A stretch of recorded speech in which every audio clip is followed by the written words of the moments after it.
unfolding falciform folds and their consequences, to touch or not to touch.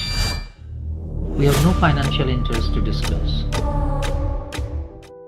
Falciform folds are congenital tractional retinal folds due to strong tractional retinal forces and hyperextensibility of retina.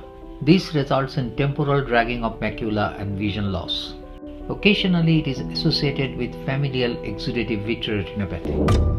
Even the hardcore VA surgeons are often reluctant to touch these cases.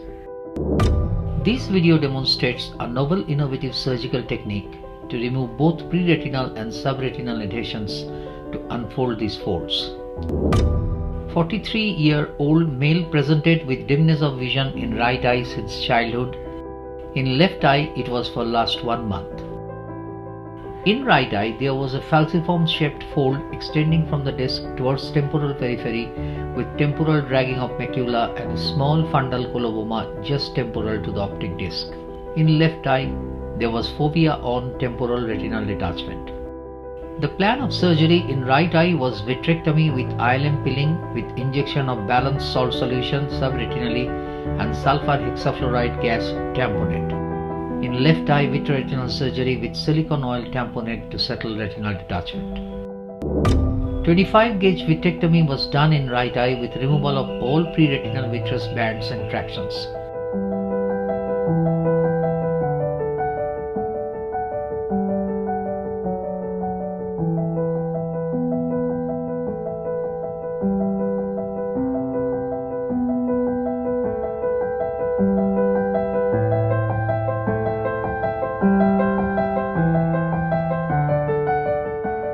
ILM was stained with brilliant blue G dye and peeled in a patchy manner as it was very stickily adhered to the underlying retina.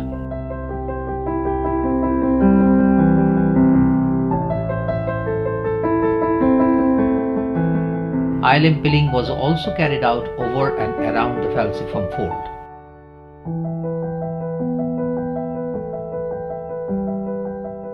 Diamond dusted membrane scraper was used to do gentle rubbing over the wrinkled macula to flatten the fold.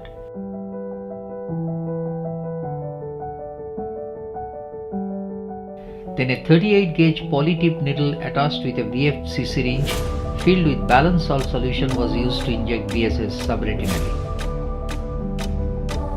It formed blebs at multiple locations around the falciform fold. The subretinal BSS would stretch the subretinal space to remove subretinal adhesions in this long-standing fold.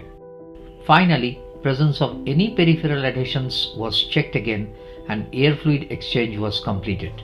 After 3 months of surgery, the fold at the macular area was narrowed down and almost flattened. Vision improved to 20/80. Left eye retinal detachment was treated with vitrectomy, PVD induction, internal drainage, barraging all lattices and breaks, and silicone oil endotamponade. Post-operatively, final vision improved to 20/30 after removal of silicone oil in this eye. So much about the promising result, but my previous experience in a similar case was quite disappointing. Operated on a 11-year-old girl who presented with counting finger close to face vision in right eye and an elevated temporal falciform fold. Her left eye was absolutely normal with BCVA 2020. The same surgical steps were performed: vitrectomy with ILM pilling and submacular BSS injection and SF6 gas tamponade. But she developed macular hole with retinal detachment after 2 weeks. I had to re-peel the ILM to use free ILM flap to close the macular hole under silicone oil. Finally, patient achieved 20/80 BCVA after phacoemulsification with silicone oil removal and complete flattening of falciform fold with attached retina. A third challenge presented with a 33-year-old one-eyed female patient. Her vision in right eye came down to accurate PL and PR levels for last 5 days.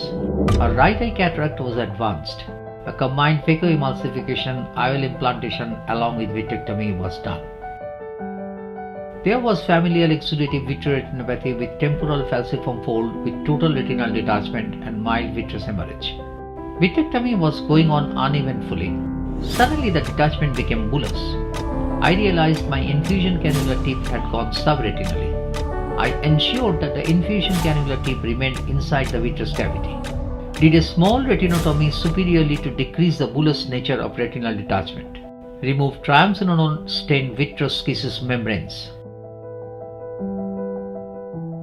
Injected heavy fluid PFCL and removed all vitreous. Peripheral circumferential retinectomy was done for redundant retinal fold and air fluid exchange started. Injected more PFCL beyond the retinectomy margin to flatten the retina. Then I used a falciform loop to unfold the residual retinal fold as much as possible.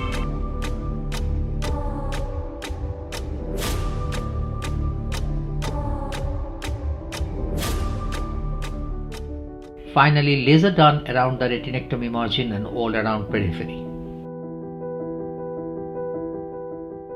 PFCL removed and silicone oil injected. Post-operatively, the retina was attached and flattened. After silicone oil removal, patient gained 2200 base corrected visual acuity. So to unfold the falciform fold, things we should remember. There are both long-standing pre- and subretinal adhesions. Pre-retinal adhesions can be released by vitrectomy, adhesion removal, ILM peeling as well as mechanical stretching by Thanos scraper or falciform loop. For subretinal adhesions, inducing subretinal stretching by injecting BSS subretinally, but it should be done away from fovea to avoid macular hole formation. Our innovative surgical approach in these extremely difficult cases may help to recover satisfactory vision. Thank you.